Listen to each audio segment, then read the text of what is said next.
Well, welcome to Move the Stairs. This is episode 99. We're recording on Thursday. This is July 25th, 2024. We're happy you're joining us today. We have an exciting conversation in store.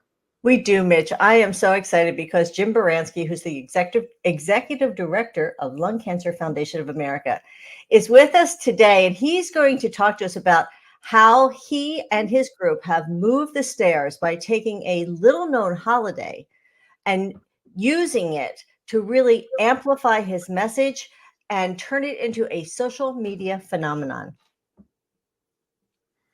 And Jim's also going to be talking about how he cultivates influencers on social media. Very important element here to get the message out, to move that message on World Lung Cancer Day. And then finally, Jim's going to tell us a little bit more about how this strategy helps build resiliency into LCFA's brand. So without further ado, let's welcome Jim into the studio. Jim Baranski, thank you so much for joining us on the Move the Stairs podcast today. Can you tell us a little bit more about yourself and what you do with the Lung Cancer Foundation of America? You bet, Jordan. Absolutely. And thank you for having me today. And, you know, I'm especially honored and humbled that it's the 99th episode. So it will definitely be memorable for me and hopefully for you guys as well.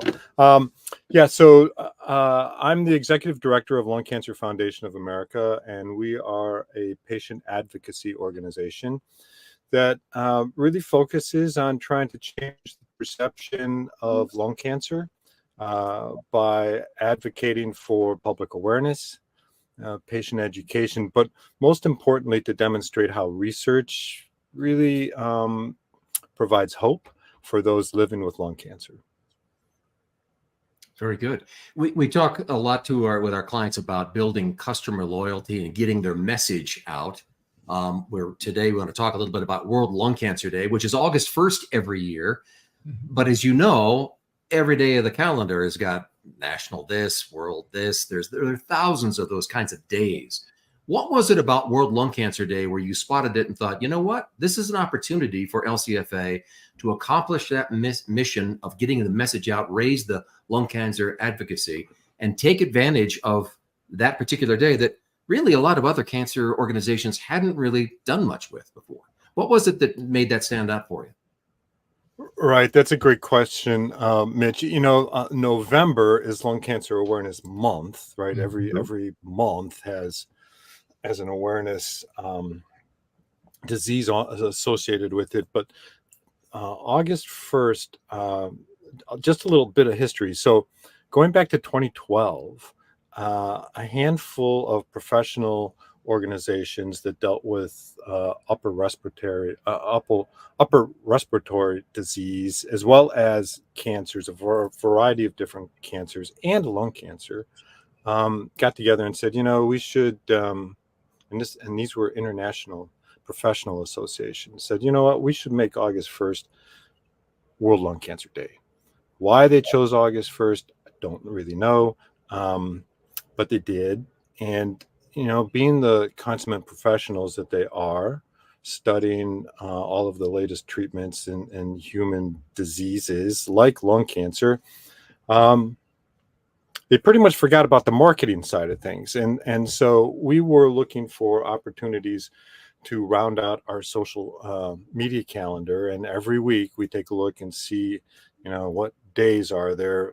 There's, you know, World Ice Cream Day and World, you know, Pick Your Day. And all of a sudden this World Lung Cancer Day popped up and we thought, wow. And we did a bit more research and there wasn't a whole lot of noise out there about it. And we thought years ago, and we thought, you know what, here's a day. And it's definitely an opportunity for Lung Cancer Foundation of America to find a place to play and win with respect to increasing not only our brand, but also making some noise before the Lung Cancer Awareness Month in November. So, we gave it a shot, and we worked with our PR firm, M&C Communications, to help us round out what that social media opportunity might look like, and M&C came up with the idea of, well, let's do a social media takeover, and so that's kind of what we focused on. So, Jim, do you think that something like this helps with customer loyalty, whether you're talking about patients or whether you're talking about donors, or even if you're talking about researchers? Customer loyalty is important for all of those communities when it comes to supporting an organization. Yeah, for us, Diane, customer loyalty really is twofold. One, it's the patients. It's the patients and the caregivers. But then secondly, it's the healthcare providers that work with those living with lung cancer. So for us to be able to demonstrate that, hey, listen, we're in it on this day. In fact, we're all in, and helping to not only increase awareness, but also find an opportunity for patients to share their stories about living with lung cancer, which not a whole lot of people think that you really live with lung cancer. So yeah, that was definitely something that we thought would add value to our constituents, primarily focusing on patients and caregivers. What I think is really interesting too is looking back at how this, social media takeover has evolved over the years. Because as Diane and I remember, that first year we were live for how many hours was it, Diane? 15 hours. No bathroom breaks built in, by the way. Just we were really gun ho, as I remember. Just a handing off of the baton halfway through, but we learn from these things, Jim, and we really start to recognize patterns and what it is that the audience is responding to. And, doubling down on those learnings, we've been able to really get ultra targeted on, what it is that's most important and how we're deploying that message. So how has that kind of played into this year's theme for World Lung Cancer Day, and how we're kind of moving forward to make sure that we're addressing and really just making sure that message is hitting home in the name of building some of that loyalty you were talking about just a moment ago? Yeah, Jordan, it's funny thinking back to that first one. I think we forgot that it was a social media takeover versus like marathon, some kind of a marathon telethon that was going to go on for it was something. But as you said, it was a great learning opportunity, and from that we determined, we were reminded, first of all, that hey, we're in social media, so quick messages, short, concise messages are pretty critical. And as we began to better tailor the messaging, as we began to better understand how to involve patients as part of this social media takeover, I went back, I looked, our first one, we had roughly 250 some thousand overall impressions. Last year we had 126 million. Yeah. I mean, that's crazy. So but I think it speaks to you have to start somewhere.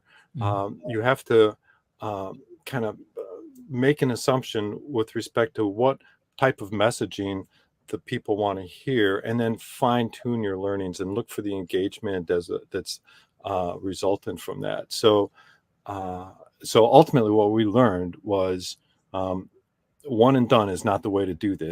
So for us, in this case, it's commit annually. And for us, it's also, take a look at the data. It's a social media thing again, that we were using as the tactic. So there's plenty of data that we can look at and learn from. And I think the thing that was really resonated the most, and this ties in so perfectly with building brand equity, is storytelling. Storytelling definitely resonates. It connects. It demonstrates that there's other people out there just like me. There's other people out there living with different challenges just like me, and that for us helps not only build loyalty but also engagement, and also specifically engagement that helps share and spread organically the messages that we're trying to distribute. I think that dovetails nicely, into this concept of media versus influencers. When you think about, trying to move a message, you have two options. You really can turn to mainstream media, which we know LCFA does really, really well.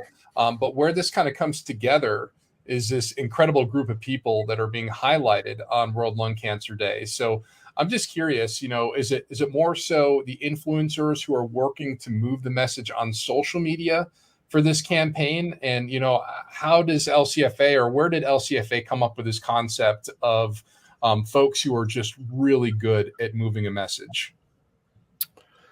Well, once again, we're fortunate to work with a PR firm that understood the power of of the patient voices and how critical it is to develop a group of, in our case, patients, advocates that are trained with not only how to communicate their message, but also to make certain that their messaging is accurate. I mean, after all, we're in an evidence-based medical environment.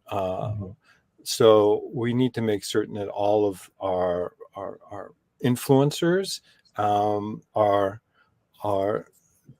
speaking from the consistent set of facts that are evidence-based. And that's challenging. So MNC Communications came up with the idea, well, let's put together a speakers bureau, and this will be a group of advocates that, and here's the tricky part, that are willing and able, but probably even more importantly, have the courage to share their story.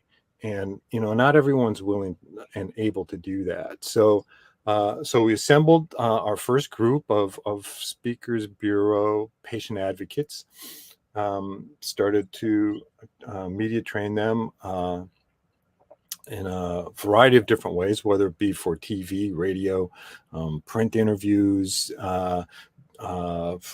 everything from TV and did I say social media like TikTok? So all of those different platforms. And they also learned the difference between, a hashtag and an ad. All of the little tips and tricks that are necessary to help them amplify their messaging. And so over the years, really this, that 200 and some thousand impressions the very first time, swelling up to the millions that it is right now, that's really built on the shoulders of these people sharing their stories. And so that type of influencer we found to be just so instrumental and critical for us to build our brand. Yeah, it's real people telling those real stories and connecting with people. You mentioned a moment ago committing to the process. There's also an element of frequency involved here, right? It's like the person who has a LinkedIn account, but they never post on it, and they can't figure out why they're not getting much engagement. There has to be some frequency to it. And so now here you've trained, media trained these Speakers Bureau members. They're patient advocates. They're eager to share what they know about lung cancer. How do you amplify that to make sure it's actually reaching people? And creates maybe some added engagement? Is there anything you do exactly to boost that? Yes. And Mitch, you kind of used one of the key words, boost. But we pay very close attention to all of the KPIs, specific key performance indicators for us. There's a wealth of data that's available when you use social media as a platform. So we pay close attention to the messaging. We pay close attention to the length of the message. We pay close attention to the frequency. And with more specifically to your question, it's almost like you can't say it enough. I remember in a prior life, I had a client who had a what has become a pretty well-known brew restaurant, and him telling me that on average it took them 18 times for a server to remember how to do a proper setup, a place setting. 18 times. And I think the point that's always stuck in my head is you have to repeat sometimes the exact same message many, many times, but also make certain that you consider how you can change that message, basically say the same message differently, perhaps with different people from different points of view, in order to drive home that kind of stickiness, and so that you so that the listener ends up remembering that one phrase, that one thing that they're going to stick in the back of their head. So and again, for us, with respect to building our brand and our equity, changing the perception of living with lung cancer is key. So we can't say that enough, and we can't demonstrate that enough by using our influencers or our speakers bureau. You know, Jim, some of the best numbers you can get is if you have traditional media do a story and then put it on their social media, because those digital stories they just rack up so many views. So there is a traditional media component to this as well. That, of course, traditional media is near and dear, at least to my heart. And we're all traditional media journalists who work now in the social media realm. But we always have that traditional media element. And I'm wondering how you're implementing that with World Lung Cancer Day. Yeah. So it's a contact sport, right? So there's many different ways that we can make contact, the better. So even just when you speak to traditional, simple things like a press release. I mean, there's an example of kind of a traditional way to get the word out about something. Other ways that we've used in the traditionally, not only about World Lung Cancer Day, but about any type of messaging that we're trying to share, will will also include traditional mediums like TV and radio. And there again, simple things like radio news releases, things like satellite media tours, those are all tactics that we can use to amplify not only World Lung Cancer Day, but any type of messaging that we think is critical for a particular time and place in the media.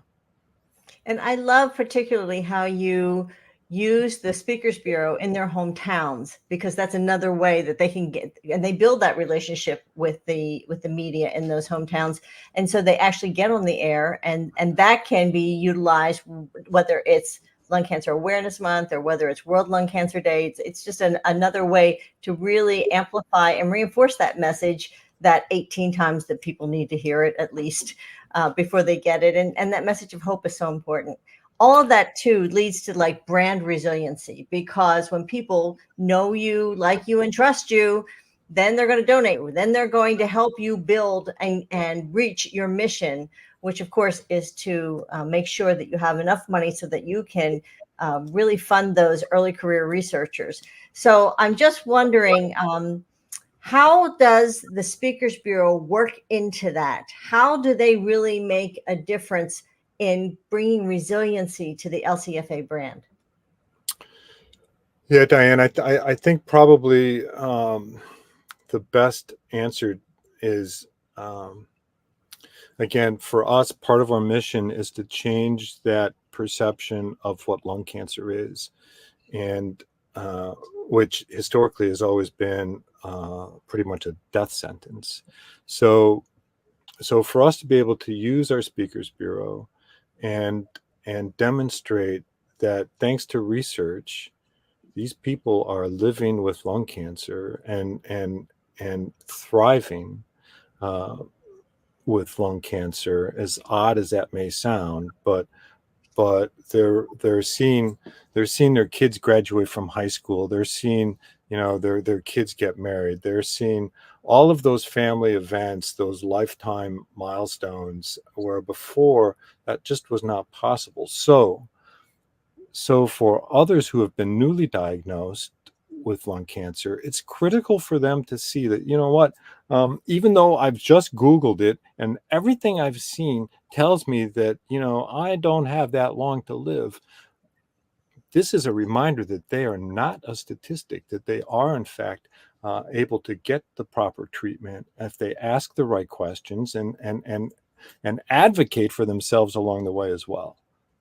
Absolutely. Talk about then those patient advocates, Jim, and how you kind of engage them, because they're volunteering, right? And they're busy. They got their own lives. They got families, and so yes, they want to advocate for lung cancer research. But how do you get them jazzed and excited and to make them feel like they're a champion of, for example, World Lung Cancer Day? Sure, Mitch. So again, it's a contact sport. So there again, we make certain that we're communicating with them at a minimum monthly. We have monthly meetings with them, but anytime anything comes across our desks that may impact them or provide them with an opportunity to share their story, we keep them plugged into all of the latest things that are going on, including the latest research, including things like some of the palliative side of lung cancer and living with lung cancer. So yeah, it's really a great question, Mitch, because we're also learning that once you assemble this group of people, you have to keep them motivated. And for us, what we're finding is the best way to do that is to make certain everyone has a place to participate, to make certain that everyone feels as though, and they are, making a difference. And that's up to us to make certain that we provide them with those opportunities. And that's where all the heavy lifting comes in. And we're fortunate that, again, we have you guys, MNC Communications, to help us with that. I think we're the fortunate ones. Sorry, go ahead, Jordan. I was just going to say, you're one of the smartest people that I know personally. So I know you're always kind of looking down the road, and we love to ask people this question. But particularly when it comes to running a nonprofit organization, it's tough. There's a limited amount of donor dollars that go around here. So what are you looking at within the next 6 months that you've got circled on your notepad that says, hey, we got to pay real close attention to this, just to make sure that we can continue to move the message and stay true to the mission that, we've set out to accomplish? Well, Jordan, honestly, I'm still stuck on the part where you said I'm the smartest person, and I didn't hear anything after that. No, I'm kidding. I'm. Is that because our contract is coming up? That's right. I know. No, Jordan. No. It's like I need to check that contract now, but seriously, everything's changing in the world. Well, not only in the world of healthcare, but just generally speaking, things are accelerating so fast. And in our world, we're finding all different ways of not only communicating to patients, but finding ways how research is being impacted by everything that's going on in the world, like artificial intelligence, and now AI is kind of like the next greatest thing. We've been focused on trying to find better understand how AI can help us fine-tune our messaging so that our Speakers Bureau members not only have the most recent evidence-based information, but also better understand how AI might help them craft their message to certain specific target groups. In addition to that, and again, sticking with the whole AI thing, when we look forward to how we may be able to integrate into the patient's individual electronic health record, and provide an opportunity to give them messaging specifically about things like the importance of getting screened for lung cancer, or the importance of getting having a biomarker test, the importance of second opinions, all of these opportunities for us to integrate with whatever a primary care physician may be saying to a patient, whatever treatment plans are being offered, for us to be able to add additional information and knowledge for them to better understand what it is that the physicians or the providers are telling them. We think that's just an amazing opportunity for us to be able to help patients during their treatment, better understand what their treatment opportunities are, but also just help them better live with lung cancer. It's a pretty amazing. I mean, it sounds like kind of crazy to say it's an exciting time for lung cancer. I mean, there's nothing exciting about getting a lung cancer diagnosis, but for those that do now, the options that are now available, just looking back a few years ago, it's just incredible. So yes, so that's a really long way to answer your question, Jordan, but in order to kind of stay ahead and look ahead, don't tell anybody, but I rely on TED Talks a lot. So there. Yeah, well, it's empowering, to share that positive news and the strides that have been made, especially for those living with lung cancer.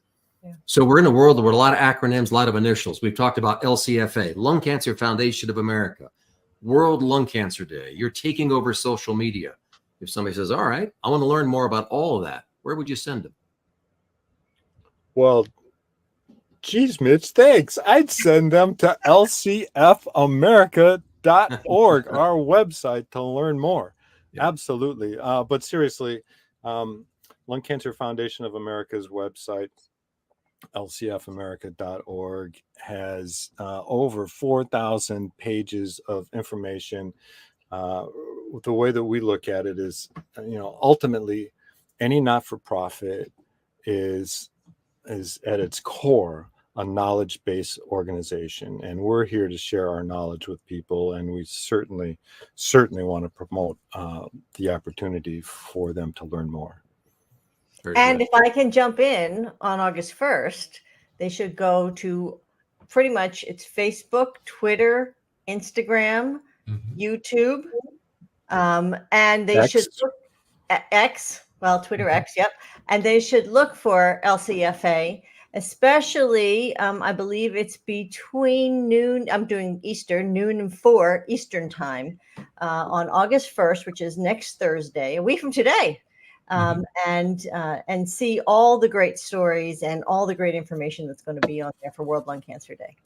Yeah. Even if you're seeing this weeks later, it's still got great information that gets you the information you need. So Jim, good insight. We appreciate you joining us. Jim Baranski from LCFA. Thank you for moving us on this episode 99 of Move the Stairs podcast. So 99. Thank you once again. I am humbled, as I said, MNC Communications to be that last 2-digit number. So yeah, there you go. All right. Thanks, Jim. All right. Heck of a conversation. It was good. It was very good. And I just loved how he talked about using the Speakers Bureau members and how telling their stories really builds that loyalty. So that if they face any headwinds, the reality is that they have a there who can talk about whatever it is. Headwinds that for LCFA may be different than for your business, but everybody has to worry about getting hacked. We can just start right there. If that's on every, there's so many things where if you have that core group of people who really believe in you, it can make a huge difference. Yeah. How many times have we talked to a client and we say, so do you have clients? Do you have clients of your own that like your product or like your services? Yeah. You ever talk to them? Well, no. Well, there you go. There's a start. That's right. Because in this case, these patient advocates, people living with lung cancer who look just like you and me across the country, helping boost that knowledge about Lung Cancer Foundation of America and about cancer research. Because because we're former journalists, always talk about media, and that does help. But in this case, they're also using just everyday folks who, again, are living with lung cancer. They're facing it. They're walking the walk and helping boost that message. Yeah, and that's what it's really all about is moving the message, and it really doesn't matter if that message is in traditional media and you live in New York, market, or LA market, or Chicago, whatever. We've got these things now. These little phones allow us to connect with so many people, all over the planet, and the ability to move that message on social media is just so impactful. And one of the things that Jim didn't mention on the podcast record is he's so adept at being able to find these people who are just so good at moving that message on social media. And, they turn into TikTok stars, and the amount of people that they can help and they can reach, that, when you look at some of the younger women, for example, who are being diagnosed with lung cancer, they're seeing that message on social media, and they may not necessarily see that message on traditional media. So I love how LCFA just deploys kind of that two-pronged approach to really reach as many people as they can. Absolutely. Yeah. Well, that was a great conversation, and a perfect example of moving the stairs, looking for something that's out there that you can make the most out of. I love how they did that, and really how brand protection PR works as well, with building that customer loyalty, utilizing all types of media, and then looking ahead and saying, okay, what could be some of the challenges, but what are some of the opportunities that we can take advantage of in the next 3 to 6 months? So Jim Baranski, thanks so much for joining us from Lung Cancer Foundation of America. I hope everybody who is listening to us before it happens tunes in to World Lung Cancer Day on August 1st. And if it's afterwards, as Mitch said, just go to LCFA's social media channels and you'll see all kinds of information, as well as to their website at lcfamerica.org.